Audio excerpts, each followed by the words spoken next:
मंच पर विराजमान सभी श्रेष्ठ जनों, आप सभी यहाँ पर उपस्थित मीडिया से जुड़े हुए भाइयों और बहनों, मैं आप सभी को प्रणाम करता हूँ, आपका अभिनंदन करता हूँ, आपको नमस्कार करता हूँ। मैं हमारे आदरणीय श्रद्धेय दादा श्री लेखराज जी के प्रति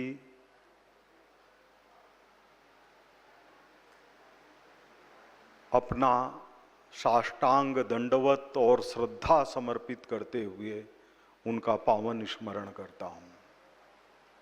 इस स्थान से मेरी बहुत गहरी यादें जुड़ी हुई हैं। दादी प्रकाशमणि जी से मुझे और मेरे परिवार को आशीर्वाद मिला हुआ है। यहाँ के विकास के एक एक क्रम को संजोगवश देखा हुआ है और यह जब हॉल बना था तब भी आदरणीय राजस्थान के 3 बार मुख्यमंत्री रहे और उपराष्ट्रपति रहे माननीय श्री भैरों सिंह जी शेखावत, और यहाँ पर पर्यटन मंत्री थी पुष्पा जी जैन, उनके साथ आने का सौभाग्य प्राप्त हुआ था। मुझे स्मरण है यहाँ प्रथम मंजिल पर दादी प्रकाशमणि जी का कक्ष था और उनके बगल में आधुनिक किचन बना था और उन्होंने बहुत प्रसन्नता पूर्वक बताया था और मेरी भी आंखों में चमक वो स्टील के बर्तन देख करके बढ़ गई थी कि एक ऐसा स्थान यहाँ स्थापित होने जा रहा है जो पूरे विश्व में अपना असर स्थापित करेगा। हम लोगों का सौभाग्य है, जब ये हॉल बना था तो ये भवन था। आज इतनी देर से मैं बैठा हुआ हूँ, खोया हुआ था। इसमें आध्यात्मिकता का निवास है, इसमें पवित्रता का निवास है, इसमें पुण्याई का निवास है। मैं सोच रहा था तो मुझे 2 ही स्थान याद आए।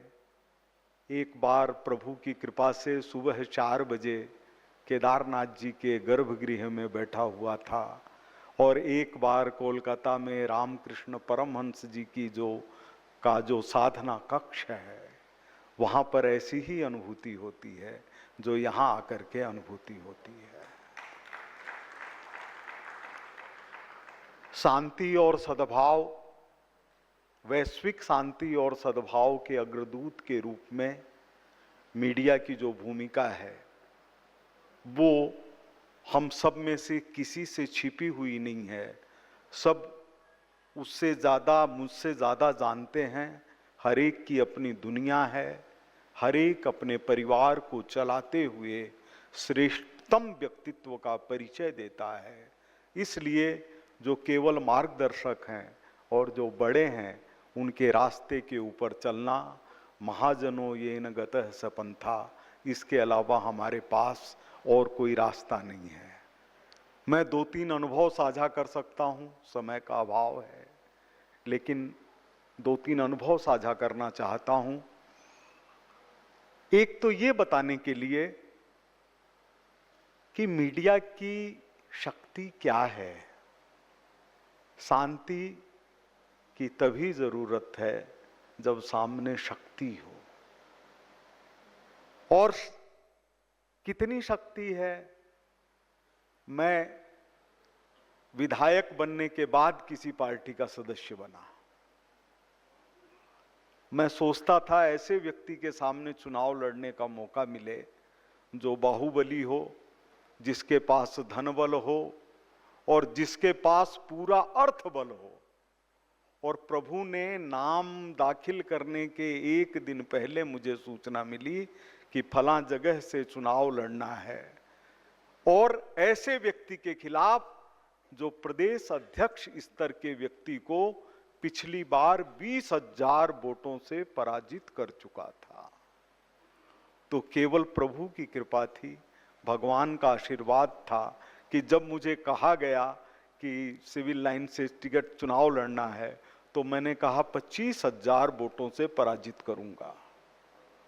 30,000 वोटों से पराजित किया। किसके कारण? प्रभु के कारण। प्रभु की इच्छा के बिना पत्ता भी नहीं हिल सकता, पत्ता भी नहीं हिल सकता। हमारी जो भूमिका है, केवल मैं वह 3 घटनाओं का स्मरण करके अपनी बात खत्म करूंगा। 4 सितंबर 1987 को दिवराला में सती हुई। सारी दुनिया के अंदर वो खबर फैली और स्थिति ये हो गई कि राजस्थान का राजपूत समाज एक तरफ उसको स्वाभिमान का विषय बनाए हुए था और शेष समाज दूसरी तरफ, और ये कह करके कि बढ़ती हुई सभ्यता के अंदर, सभ्य समाज के अंदर किसी भी स्त्री को जलाए जाना स्वीकार नहीं है। मैं उस समय राजस्थान पत्रिका का चीफ रिपोर्टर था। मेरे मन में केवल एक ही भाव थे कि समाज टूटना नहीं चाहिए। ये प्रभु की इच्छा थी। 95% राजस्थान पत्रिका थी, शेष 5% में अन्य मीडिया थी। राजस्थान के अंदर उसका असर ये हुआ कि जो सामाजिक संघर्ष था उसकी स्थिति नहीं बनी। दूसरी घटना मैं बताना चाहता हूं राष्ट्रीय स्तर की। वो है, हमने अभी देखा कि राम जन्मभूमि के ऊपर राम मंदिर की प्राण प्रतिष्ठा हुई। केवल मीडिया की भूमिका के कारण कोई भी खिलाफ नहीं बोला, कहीं पर भी अशांति पैदा नहीं हुई और सारा देश शांति और सद्भाव के साथ एकजुट रहा कि वह जो कार्य होने जा रहा है उसको सारे विश्व की तरफ से सहमति प्राप्त है। किसी भी देश के अंदर कोई भी विपरीत प्रभाव नहीं पड़ा। यह थी मीडिया की भूमिका। और तीसरी बात मैं एक आखिरी बताना चाहता हूं कि अभी नए वर्ष के ऊपर प्रभु की तरफ से ऐसा मन को प्रेरणा मिली कि बांग्लादेश जाना चाहिए। मैं बांग्लादेश गया। वहां जाकर के जो भी विवादास्पद जगह बना दिए गए थे, इस्कॉन के मंदिर वगैरह सारे, वहां के जो हिंदू थे उनसे मिला, वहां के विषय जाने। आपको मैं बताऊं कि कैसे शांति और सद्भाव रहता है, इसका उदाहरण बताना चाहता हूं कि एक व्यक्ति जो ढाका के अंदर 40 साल से पुस्तकों की दुकान चला रहे हैं, उन्होंने कहा कि हम नहीं चाहते कि भारत कोई भी कड़ाई हमको लेकर के बांग्लादेश के खिलाफ करे, कि भारत पहले है, हम लोग बाद में हैं। हम लोग अपनी स्थिति का सहन कर लेंगे, लेकिन भारत अगर विवाद में पड़ता है और ऐसी स्थिति बनती है जो भारत के खिलाफ जाती है, ऐसी चीज हम नहीं चाहते। यह है शांति और सद्भाव की भावना।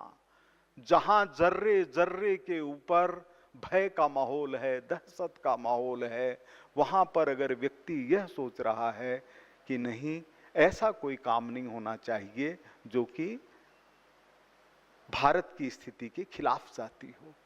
अभी पहलगाम वाली स्थिति हम में से कोई भी अपरिचित नहीं है। आप देखिए सारा राष्ट्र किस तरह से एकजुट है कि इसको हिंदू मुस्लिम का विषय नहीं बनाया जाए। कितनी बड़ी बात है ये सिर्फ भारत कर सकता है। अगर और कहीं ये घटना होती अब तक दंगे फैल जाते, लेकिन भारत ने ये तय किया कि नहीं, यह हिंदू मुसलमान का प्रश्न नहीं है, यह आतंकवाद बनाम शांति का प्रश्न है। आतंकवाद के खिलाफ सारा भारत एकजुट है, लेकिन मुसलमान के खिलाफ नहीं है, इस समय नहीं है। क्यों नहीं है? इसीलिए नहीं है, महाजनों ये न गत सपंथा।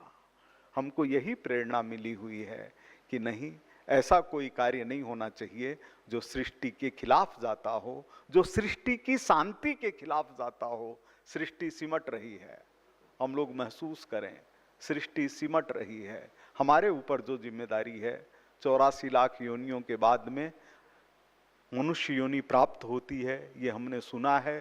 हमारे पूर्वजों का हमारे ऊपर इतने बड़ा कृपा फल है कि हम इस धरती पर सांस ले रहे हैं। कम से कम हम अपनी भूमिका उस तरह की निभा के जाएं कि हमको ये लगे कि हम ऐसे पुण्य स्थान के ऊपर आए, ऐसे पवित्र स्थान पर आए, ऐसे आध्यात्मिक स्थान पर आए, हम अपने साथ कुछ लेकर गए। तो हमारी आदरणीय प्रशासिका